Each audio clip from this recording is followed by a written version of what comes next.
Salamat sa pagtangkilik sa aming mga recap at huwag kakalimutan mag-subscribe at pindutin ang notification bell. Nagsimula ang pelikula sa isang magandang lungsod sa Amerika kung saan ang isang lalaking nagngangalang James ay may hinihintay sa kanyang sasakyan.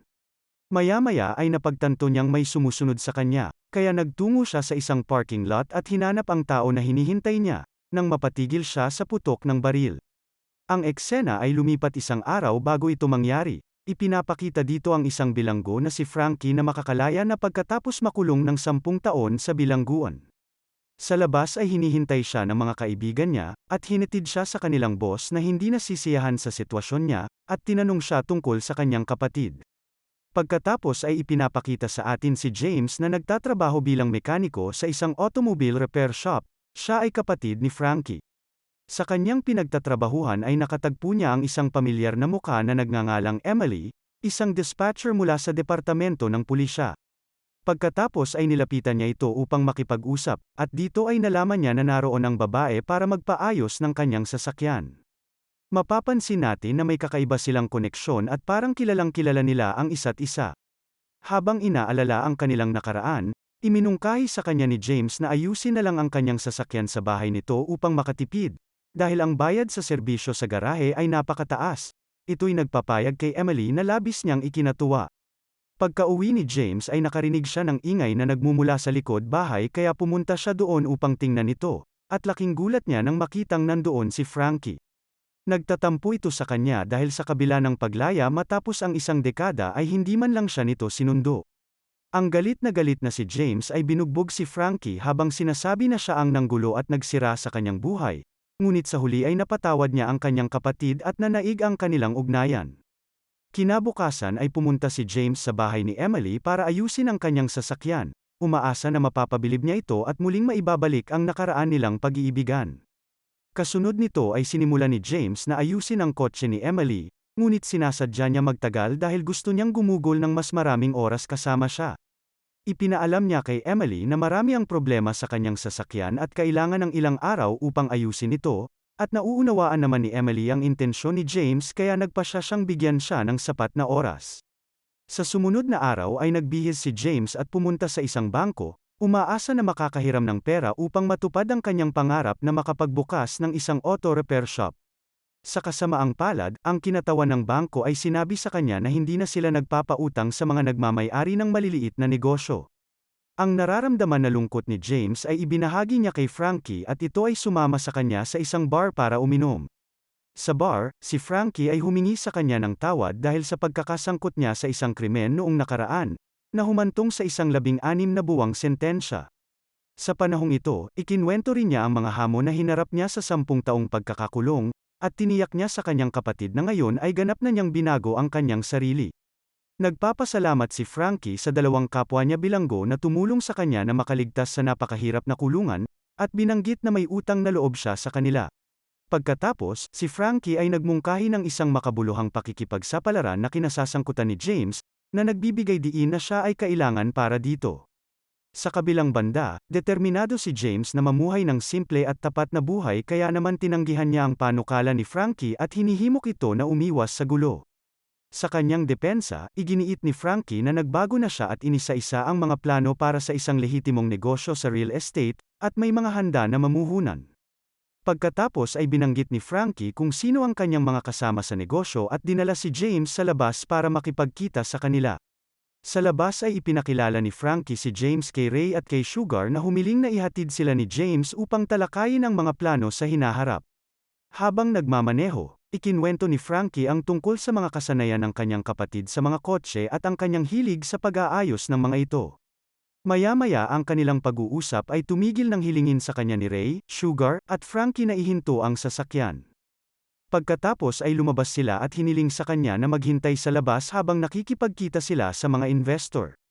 Dahil hindi mapalagay, ipinahayag ni James ang kanyang pag-aalala kay Frankie na nagbigay naman sa kanya ng katiyakan na magiging maayos ang lahat, at nagmungkahi na sundin na lang niya ang mga tagubilin.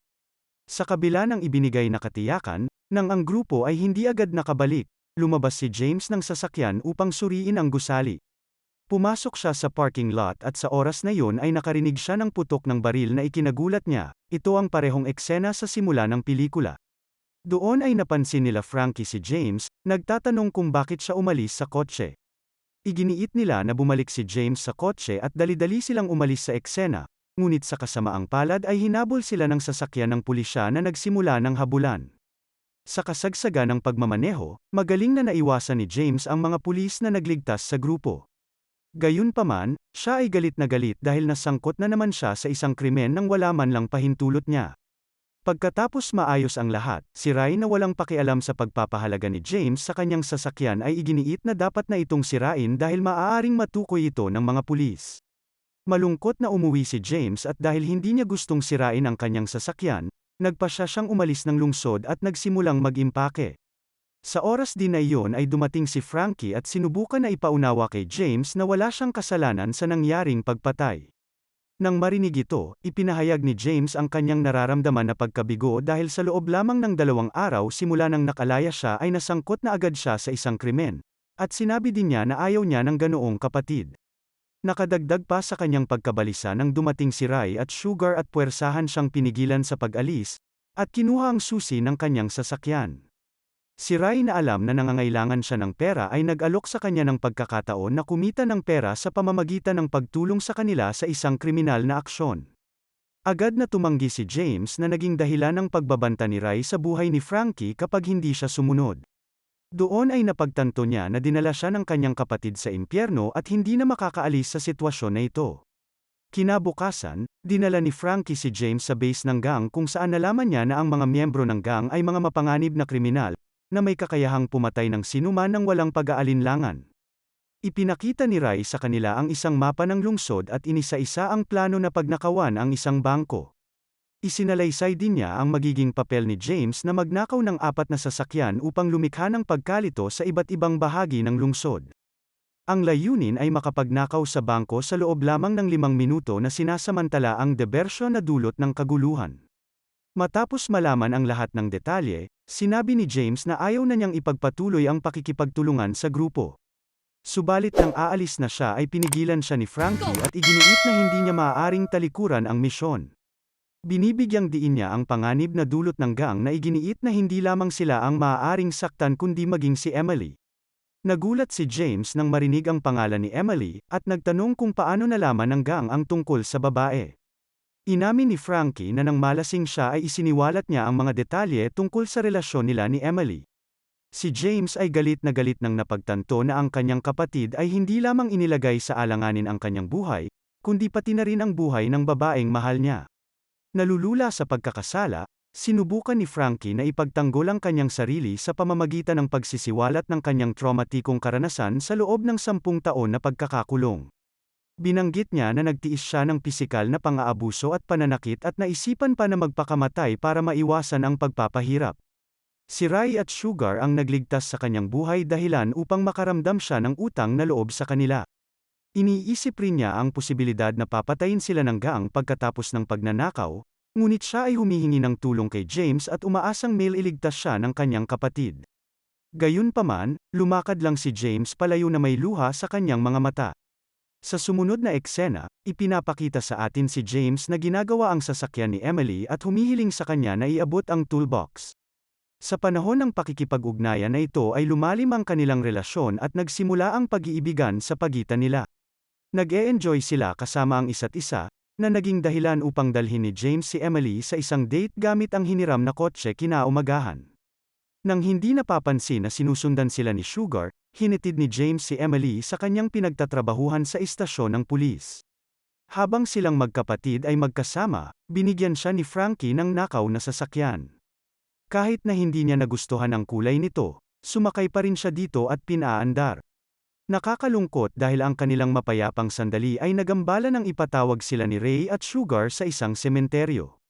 Doon ay tiniis ni Frankie ang matinding pambubugbog. Ang 2 kriminal ay nagpahayag ng galit sa kanya dahil sa hindi niya pagsisiwalat sa kanila na si Emily ay isang police dispatcher.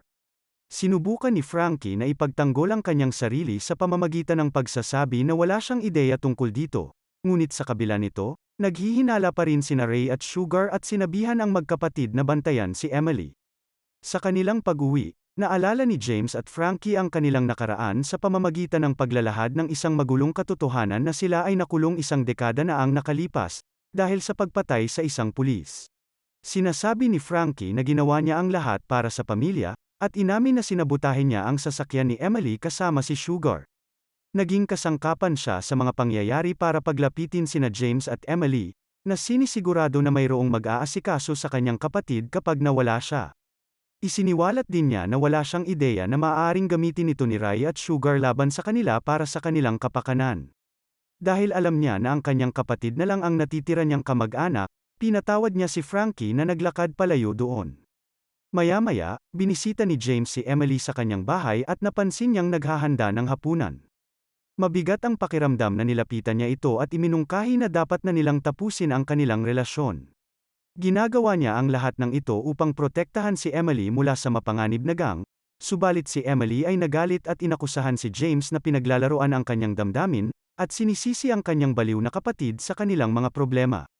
Sinabihan niya siya na umalis na sa kanyang pamamahay at hinimok din siya na kunin ang bayad sa pag-aayos ng kanyang kotse. Si James na walang masabi ay umalis at tumayo sa labas ng kanyang tarangkahan na umiiyak. Kinabukasan ay tumungo si Emily sa kanyang trabaho habang ang gang ay naghanda para sa planong pagnanakaw sa bangko. Ayon sa kanilang plano, sasabog ang pulang kotse sa tabing kalsada upang mapansin ito ng mga pulis at iulat ang insidente. Marami pang mga pagsabog ang nangyari nang sabay-sabay na nagpapanatili sa mga pulis na maging abala. Si Emily ay agad na tumugon sa mga pagsabog at naging abala na nagpapahintulot sa gang na lumikha ng mga diversyon sa kalsada. Sinasamantala ang pagkakataon, si Ray at ang gang ay tumungo sa bangko para sa pinakahuling pagnanakaw. Nang makarating sila sa labas ng bangko, si Frankie at Sugar ay pumasok na may hawak na baril. Pagkatapos ang dalawa ay pinilit ang lahat na yumuko na ginagawang mga hostage ang mga tauhan at mga customer. Habang si Frankie at ang isa pang miyembro ng gang ang umasikaso sa mga tao, si Ray at Sugar ay dinala ang manager ng bangko at pinilit siyang buksan ang security vault. Noong una ay tinanggihan ng manager na ilagay ang code ng vault, ngunit nang tinutukan siya sa ulo ng baril ni Ray ay sumunod na siya at binuksan ito gayunpaman, binaril pa rin siya at pinatay ni Ray. Agad na ninakaw ng gang ang pera mula sa vault, si Ray at Sugar ang namamahala sa pagnanakaw habang si Frankie naman ang bahala sa mga teller. Sa labas, ang isang babae ay napansin si James at Frankie na nagsesenyasan at siya ay nakaramdam na may nangyayaring pagnanakaw. Kaya naman siya ay nagmadaling umalis upang mag-report sa pulis. Napansin din ni Frankie na nakita siya ng babae kaya sinabihan niya si Ray at Sugar na magmadali. Nang matanggap ang report ng pagnanakaw, agad na nagpadala si Emily ng mga pulis sa bangko. Sa parehong oras, narinig ni James sa kanyang radio na magpapadala ng mga pulis sa bangko dahilan para lumabas siya sa van at pumasok sa bangko upang sabihin sa iba na magmadali. Sa kasamaang palad ay natagalan sina Ray at Sugar na kolektahin ang mga pera, at nang nakuha na nila ang lahat, ang mga pulis ay napaligiran na ang lugar. At sa kanilang kamalasan, pinagtaksilan sila ng isa sa miyembro ng gang sa pamamagitan ng pagmamaneho palayo, na iniwan ang iba na nakakulong sa loob ng bangko. Sa panahon ng kaguluhan, babarilin na sana ng isang pulis si James mula sa bintana, mabuti na lamang at napansin siya ni Frankie sa tamang oras at nabaril ang opisyal. Kasunod nito ang mga pulis sa labas at ang mga magnanakaw ay nakipagbarilan, sa proseso ay tinamaan si Frankie at bumagsak na natatakot. Para mapakalma ang sitwasyon, si Ray ay nangako na makakatakas sila ng ligtas habang sinasabihan si James na lumabas sa pangalawang pintuan at magnakaw ng isa pang sasakyan para may magamit sila sa pagtakas. Dahil wala ng pagpipilian, sumunod si James at matagumpay na nakakuha ng sasakyan at dinala sa harap ng bangko. Gayunpaman, nang sina Ray at Sugar ay nakasakay na sa kotse sa tulong ng isang bihag, si Frankie ay hindi makatayo at nasa loob pa rin. Nang tanungin ni James si Ray tungkol sa kanyang kapatid, hinimok siya nito na magmaneho nang hindi ito kasama. Si James ay tumanggi na umalis nang wala ang kanyang kapatid, kaya naman lumabas siya ng sasakyan at pumasok sa bangko. Pagkaalis niya, pumunta si Ray sa driver's seat at nagmaneho palayo kasama si Sugar na tinutugis ng mga pulis. Sa kabilang banda, sina Frankie at James ay nag-iisip ng kanilang plano upang makatakas. Si Frankie ay humingi ng paumanhin dahil sa kaguluhan na dinala niya sa buhay ni James at nag-aalala tungkol sa posibilidad ng kanilang pagkamatay. Nakita ni James ang matinding tama ni Frankie, Kaya naman ginawa niyang hostage ang matandang babae at hinimok ang pulisya na lumayo sa bangko. Pagkatapos ay binigyan niya ng first aid ang mga sugat ni Frankie habang nagmumungkahi na sumuko na lang sila kaysa mamatay. Gayunpaman si Frankie ay tumanggi dahil mas gusto niyang mamatay na lang kaysa bumalik sa mahirap na buhay sa bilangguan. Samantala, habang tumatakbo si Ray sa kalsada ay hinahabol siya ng helicopter, at bilang depensa ay binaril at napatay niya ang piloto na naging sanhi ng pagbagsak ng helicopter. Sa kabila nito ay ipinagpatuloy ng pulisya ang pagtugis sa kanya, dahilan para siya mabaril at mapatay sa gitna ng kalsada. Sa parehong oras ay natagpuan at napatay din ng mga pulis si Sugar, at naiwan na lamang na nabubuhay ay sina James at Frankie. Sa gitna ng kaguluhan, ang pulis sniper ay pumwesto sa rooftop ng gusali sa tapat ng bangko. Sa loob ay humingi ng tawad si Frankie kay James dahil sa pagnakaw ng kanyang kabataan at pagsira sa kanyang buhay. Pagkatapos ay bigla na lang niyang sinuntok ng malakas ang mukha ng kanyang kapatid na naging dahilan ng pagdugo ng kanyang ilong at mawalan ito ng malay. Pinilit ni Frankie ang isang hostage na lumapit sa kanya at kinuha ang damit nito upang mapalitan niya ang damit ni James na pinapalabas na isa siyang bihag. Dito ay malalaman natin na si Frankie ay may balak na mamatay sa kamay ng pulis, at umaasa na mapagkakamalan ng mga pulis na hostage si James upang makaligtas siya. Nang wala pa ding malay si James, dinala siya sa labas ni Frankie at tinutukan ng baril. Nang ang dalawa ay makarating sa labas ng bangko, sinadya ni Frankie na lumayo kay James na pinahintulutan ng sniper na patayin siya at barilin sa ulo. Nasaksihan ni Emily ang lahat ng ito sa TV na agad na nakilala si James at ang kanyang kapatid. Si James na natigilan dahil sa pagkamatay ng kanyang kapatid ay dinala sa ambulansya para gamutin. Sa kasamaang palad ng buksan ng paramedic ang kanyang damit para gamutin ay napansin ito ang bulletproof vest sa loob, at napagtanto na si James ay isa sa mga magnanakaw.